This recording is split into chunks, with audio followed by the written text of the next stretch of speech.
It is lights out and away we go. Hello, racers. Welcome back to the HOS F1 podcast. I'm your host, Adrian Huff, and I'm joined by my co-host, as always, RJ McCullough.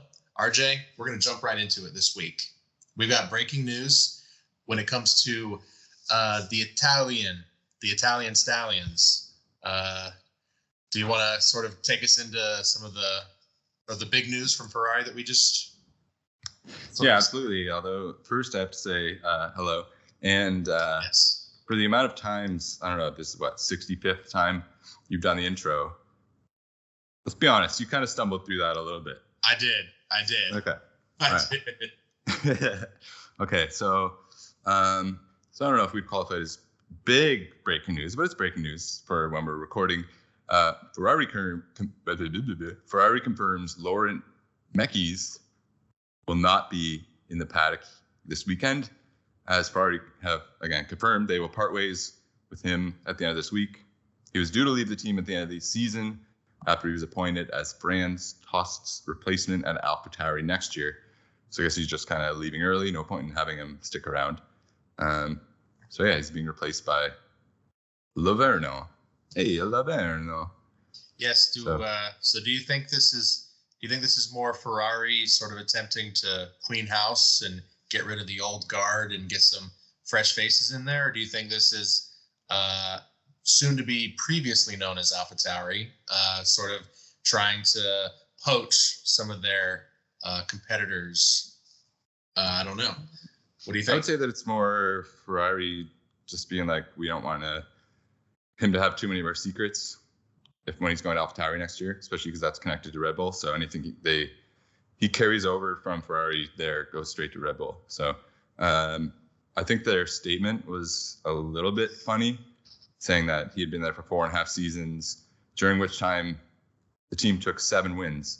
The entire team thanks him for his great contribution during those years. Now, 7 wins is 7 wins, but it's not, when you look at like over the last 5 years, the amount of wins Mercedes and Red Bull have, it's not really much of a compliment to be like, oh, we had a great time under this guy. We had 7 wins. Yeah, right. It's kind of embarrassing, honestly. It puts it in perspective how like short of the mark they've been. It's like, wow, what a send off. Yeah, it's something. So Ferrari's gonna Ferrari. I guess what's his name? The old Binotto? Yeah, Binotto. I guess he's still on gardening leave. Oh yeah, right. He still has. His garden must be a new job. Fantastic by now. Yeah, right. He's pretty much got a farm at this point. Yeah. So we'll get to a few things obviously throughout this episode. We're gonna obviously talk Belgian GP. Quickly go over a few talking points from the Hungarian GP. I have and we'll talk about your little Twitter. Your little, I don't know, you want to call it a little temper tantrum on Twitter. But anyway, listen, I picked a side. But first, we're going to do the wheel spin because, again, Max won. But in terms of our HOS league, it's just becoming evident that you really blew the draft, just as I knew you did the moment that we had the draft. So I think my proposal is for the second half of the season, we either do a redraft without Max Verstappen, or we just take Max Verstappen off my team and see. But then it would be a little bit. Yeah, but yeah, I think we should do something different for the second half because I'm just beating you by too much, you know? So I think it would be fair for you to take Max if you got to pick me to take away 2 drivers off my team, if that makes sense. Because let's be honest, I mean, he's honestly worth my top 2 drivers. You know, I know, but I want it to be more fair. So like without Max, the rest of the grid's pretty even. So sure, yeah, we'll figure something like exactly. Yeah. So there's that. But yeah, do you want to do the wheel spin and then we'll talk about Lando Norris? Hello. Yeah. Let me just video it here. Starting video in 3, 2, 1, and Oh, geez. Here we go. Go, go, go, go, go, go, go, go. Yes. You're so close to free pass. What is it? Dealer's choice. Oh, shit. My favorite one. Yeah. I understand. It led to a good video last time. It did. Okay, so back to topic du jour, Lando Norris. Yes, Lando Norris. Yeah, Lando obviously got another podium, finished second place behind Max, and then proceeded to break Max's trophy.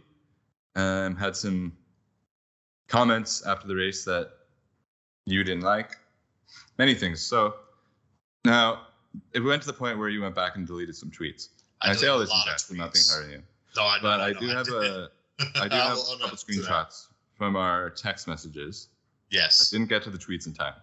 Oh, geez. So I'm just going to go over, nothing too embarrassing. I'm just going to go over a couple of things that you said in the moment about Lando Norris. Yeah. Because, as I mentioned before, Lando is my second favorite driver. And a lot of the comments he made were about Lewis. So if anyone has the right to be upset, it would be me. However, let's go here. Norris is so fucking whiny. Norris has really turned me off from him this race. Worse than George or Max by a mile. Don't be a prick. That was the first one. Second one was, yeah, Lando is a fucking twat. Also, his little signature move with the champagne bottle isn't cool or funny. He's knocked over a trophy every time he does it, and the trophies for this week took a craftsman 6 months to make. And he just shrugs it off because it's Max's. His whole demeanor is just cocky and disrespectful. And then, the cherry on top. Someone tweeted, Lando Norris on the radio. Fuck, they have to get out of the way. He said so many blue flags. He's not racing for anything. And then your response, which did get a lot of traction. Spoiled brat, paid driver. So this is just a little taste of Adrian's hate now for Lando Norris. Yes. I made a tier list in which you have one person in the spoiled brat tier at the bottom, and that is Lando Norris. So yeah, would you like to explain this hatred that you have for Lando? Because this is the first time we've ever really had a disagreement on. Yeah, absolutely. Yeah, absolutely. Yeah, of course. This is, believe it or not, we've been doing this show since last season. This is the first time I think we've really disagreed on anything. So, yeah, I mean, I mainly went back and just deleted the tweets because I just didn't think it was maybe a good look to have so much cursing, that was my main thing. I was like, the live tweets, went a little too far. I was trying to lean into the comedy a little too much. And here's the thing about Twitter, it doesn't take much to rile people up, because as soon as that happened, like the minute he said that, the people were tweeting both things. Like, obviously, it's in the heat of the moment. He's worried about Checo catching up to him. And then you have other people being like, that little bitch, he's just the worst. I mean, I was definitely leaning into it a little bit, but I will say the only, in hindsight, I definitely took it a little too far, just kind of joking around a little bit. I didn't really realize, or I didn't really just take into account, this is a shared Twitter, it's both of our show. And also, sometimes jokes don't necessarily always perfectly read, but I was annoyed at what he said. I'm not going to lie. But in all this, I did go back and I've done lots of research about Lando Norris, not necessarily like his backstory. I've just been watching a lot of like highlights and radio messages. And while he does tend to, get frustrated, he's had a lot of very frustrating races. It's understandable. He also, I told you, that I was, or that he's always disrespectful to his race engineer. He's not. Lando's definitely not like a bad guy. And after the trophy thing, he did laugh and sort of awkwardly just continue to do his thing after he broke the trophy. But again, in hindsight, with full context, you don't fully realize, or he didn't fully realize probably the full story behind the trophy and everything. So, it's easy to judge, what these guys go through. But, I definitely want to make it clear. I definitely like Lando and think he's a super talented driver. But back to what he said, standing by the majority of the things I said, not all of them for sure. But I just don't think I just didn't like invalidating these other guys' efforts. Yes, they're not racing for points, but not racing for anything. It just sort of, I don't know. It is disrespectful to the other driver, but it's also disrespectful just kind of to the sport to me. But again, I was just being hard on Lando. Honestly, that was just the biggest thing to me from the race. It was kind of such a snoozer that I just sort of wanted to lean in because that was what was getting the most traction and the most tweets. But yeah, definitely going to take a more mild and down the road, more PR friendly. No, yeah, I know. There was never any actual animosity or anything that.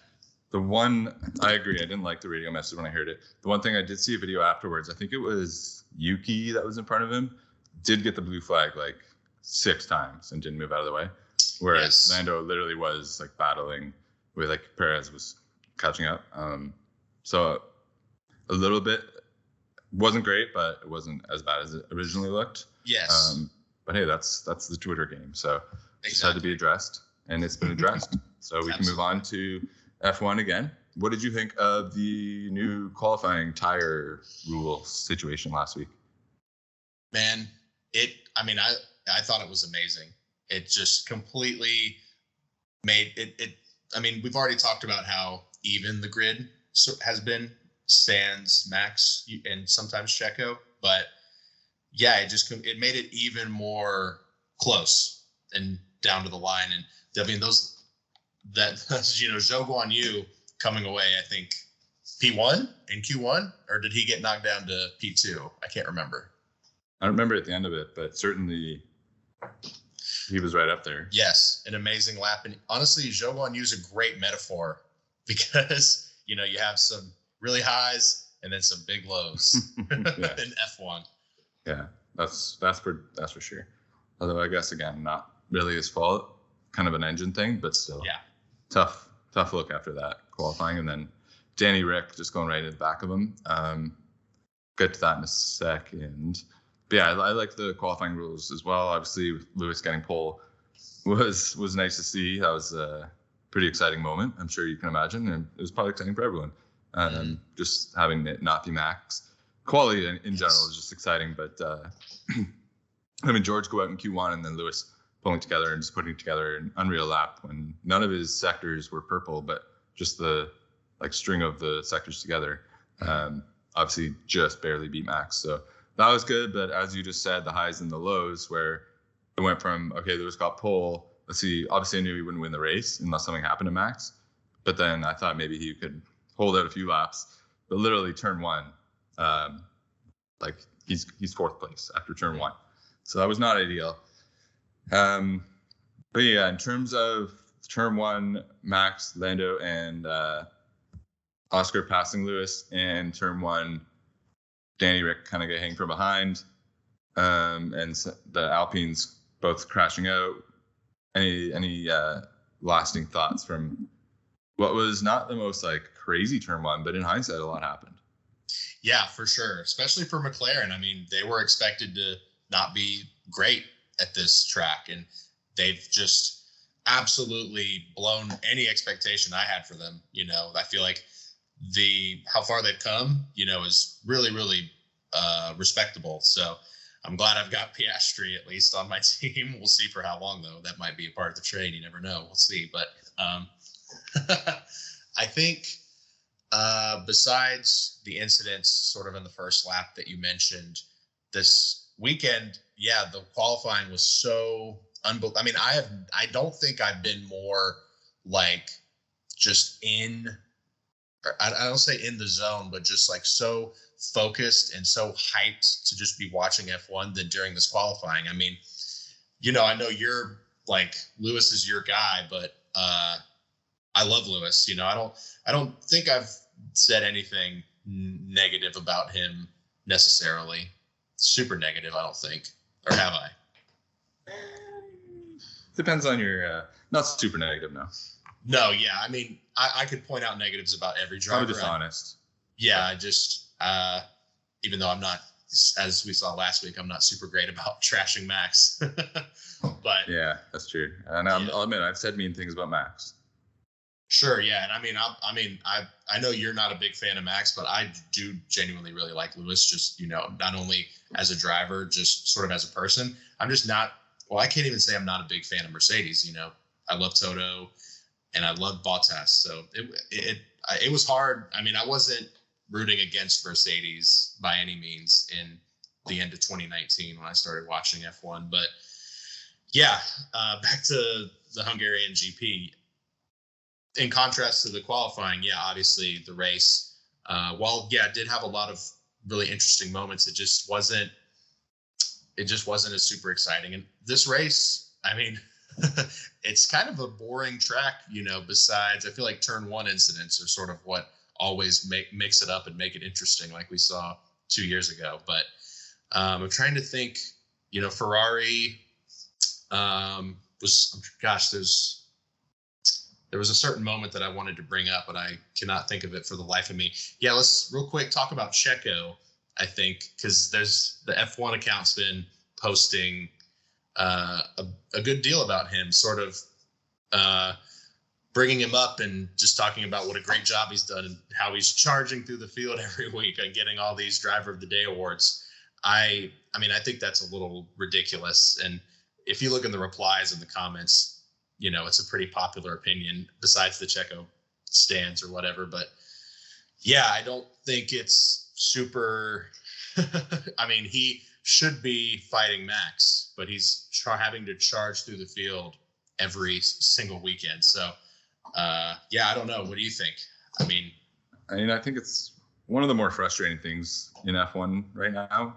Because on one hand, it's like Max is dominating by so much. Their car is so much better than every other car, and that is the opinion everyone has. It's just a fact. But then on the other hand, Checo is getting credit for passing the other cars that when he's driving the same car as Max. Like, both things can't really be true. Like, you can't really give Checo all this credit when clearly their car is so much better. So it's strange, like him getting Driver of the Day. I know that was one of the quotes that looked bad on paper from Lando when he was like, Checo got Driver of the Day, what the hell? And but if you see, he has a little bit of a smile on his face. But honestly, it's a fair comment. Lando finished second, Sergio finished third. I know Perez started ninth or something, but yeah, I mean, much better. I would say much better drive for Lando, and even better from George Russell. George Russell finished sixth. I know it was really seventh, and Leclerc got a penalty, but that's the Driver of the Day. I guess the Driver of the Day is voted for by the fans, right? It's not. Mm-hmm. So I mean, I guess it's not. It's hard to be what were they thinking? It's so many people, you don't really know what they vote for or why they vote. But right, yeah, sort of strange. I don't know, but that was the podium.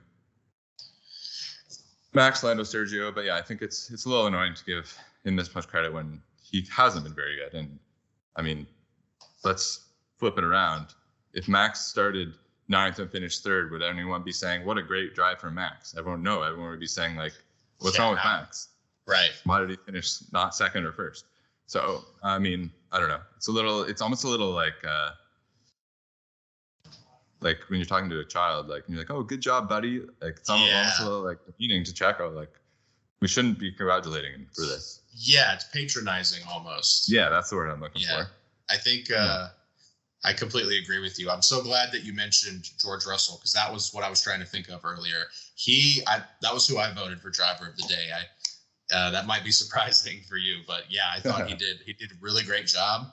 I don't know. George has kind of been growing on me a little bit. He hasn't had too many bad incidents lately as far as he's the director for the driver safety regulation, whatever. So we're going to be discussing that a little bit towards the end of the show, but yeah, he's definitely been growing on me a little bit. So he did a phenomenal job going through. Especially after getting, let's be honest, completely screwed over by his team with strategy. Yeah, it wasn't come on. Yeah, Lewis got lucky because he was able to pull out a lap. But when you watch his post-race interview, he was 0.3 down going into turn one because he got cut off by Gasly. So there's nothing he could do. It's very scary. Mm-hmm. Tough spot for George, but yeah, he handled it really well. Did well in the points. But McLaren is just rising up through the constructors. They're already up to 5th. Now they're still like 80 points behind Ferrari, who's 20 points behind Aston Martin. They're 40 points behind Mercedes. So it's still quite a climb to get to second. But I mean, do we think it looks like McLaren's pace is for real? They've done it 2 weeks in a row on very different tracks. So obviously we'll see this weekend, but how far up do you think, with half the season remaining, how far up do we think they can get in constructors? Like, can they get up to Ferrari? Can they get up to Aston Martin? Neither of them have been doing anything really lately. Mm-hmm. I think passing Aston Martin is in my opinion, I think it's inevitable, because Aston Martin have just been nowhere. Like, that's honestly been so shocking to me, of just how they've just been so off the pace. And Alonso even said, I think earlier in the season, that Hungary was their biggest shot at a win. And I mean, you saw that was not even in, like, there's in all the multiverses out there of potential possibilities, that didn't happen. So it's a little disappointing. But yes, like you said, they have been ridiculously on the pace. And I mean, they're definitely not close to the Red Bull, but if we had more than just Spa coming up this weekend, we had maybe like 2 or 3 more races before the summer break, I think we would see like a insane climb from them. Because I mean, 2 podiums in a row from Lando, I mean, that's crazy for McLaren. So yeah, 2 top 5s for Oscar too. So absolutely, a podium for him is for sure on the horizon. We'll see if Spa, I think, I don't know if that's necessarily going to be indicative of McLaren's pace, because with how we know the weather's going to be, I just don't, I think it's going to just pretty much come down to skill level. So we'll see how that goes. But the summer break, if McLaren continue to develop and continue on the pace that they've been, we'll definitely see them potentially catch up to Ferrari and fight them. I mean, I feel like that's definitely a possibility. But the summer break, it's a month long, so there could be some developments from Mercedes or Ferrari in that time. So I don't know. It's definitely, I mean, I'm excited though. I love seeing McLaren sort of back up towards the front of the grid. I love it. Yeah, it's really cool. I think they could get up as far up as 3rd. But yeah, I guess speaking of upgrades, it's a lot disappointing that the weather looks like it's going to be almost a potential rain out. Because Mercedes has some, I mean, we've said it a million times before and it hasn't come true, but looks like some pretty good upgrades. Sometimes it makes a difference, sometimes it doesn't, but I don't know if we'll even get to see any use out of them if it's raining all weekend. But yeah, it's another sprint weekend. So they asked Kevin Magnussen, I'm curious what you think about this, if it's a good or bad thing. They asked Kevin Magnussen, they were all in like their interview thing. They asked Magnussen first about the F1 sprint locations, and he said, I don't care where they are. I like the sprint weekends. They offer more excitement. And then Ocon said, it looks good that we try it at Spa. And then Lewis said, same as them. And then Perez said, same as Lewis. And then Bottas said, same as Checo. So I don't know. They just didn't I don't really know how to take that. It's obviously, I find it humorous, but I don't know. Like, just to me, Spa doesn't really seem like a great track for a sprint race. But we will see. I mean, the other ones have been really good so far. Mm-hmm. Do you think, are you looking forward to it? Or I know you're not a big sprint guy. Yeah, I mean, I'm not against them by any means. I definitely think they're improving the format, especially compared to when they first introduced the sprints. But yeah, on paper, I guess Spa does not really make sense. But in my mind, I think they're picking some tracks just based off of how actually entertaining and well suited a track is for a sprint. And then maybe with this one, it's more of we get more racing at Spa, more excitement, more that long straight after Eau Rouge. Is that how you pronounce it? Eau Rouge. Yeah. I mean, that I could definitely see that as maybe a motivator for them choosing Spa as a sprint race. But I'm not against it by any means. I'm more hoping we just get racing at all. Because do you want to read that tweet, or do you want me to? You can. I'm just going to read the weather forecast first, and then you can read the tweet. Okay. So chance of rain on Friday, which is FP. I guess I'll do the times real quick first. So Friday we have practice 1, 7:30 a.m., qualifying 11 a.m., Saturday sprint shootout 6 a.m., sprint 10:30 a.m., and then Sunday race 9 a.m. And the weather Friday for FP1 qualifying, 80% chance of rain. Saturday for sprint shootout and sprint, 60% chance of rain, and Sunday race weather, 40% chance of rain. So it gets a little better as the weekend goes on, but I don't know about FP1 qualifying at the very least. We'll see. But yeah, yes, tomorrow, right? Friday? Yeah. Yeah, so this will be hopefully when everybody's listening to this episode tomorrow. So right. I guess we'll know by then if the qualifying is able to continue. But yeah, I'm going to read this tweet from Red Bull Racing News at Red Bull or Red Bulletin. Formula One drivers have made a call to the FIA to cancel the Belgian GP if conditions get too dangerous. GPDA Director George Russell says, obviously, to have a race canceled is not perfect for anybody, but we don't want to see a huge incident as we've just seen. This is, obviously we know what incident he's referring to. This is another topic for the FIA to look closely, especially on a weekend like this where it seems we will have quite a lot of rain throughout the weekend, to not feel the pressure of starting a race just because we didn't have any running. I kind of completely understand that. I mean, I definitely understand that. Yeah. No, yeah, I agree. Especially, like I said, after what happened a couple weeks ago. Yeah. They don't want to risk it. It's tough as a fan. You want to see. I'm hoping at least on Sunday we'll get some sort of race. I don't know how they're going to do it if they can't do qualifying and whatever. If they just, it's tough. Like right on the heels of the summer break, they're kind of in a tough spot. Yeah. So we'll see on that.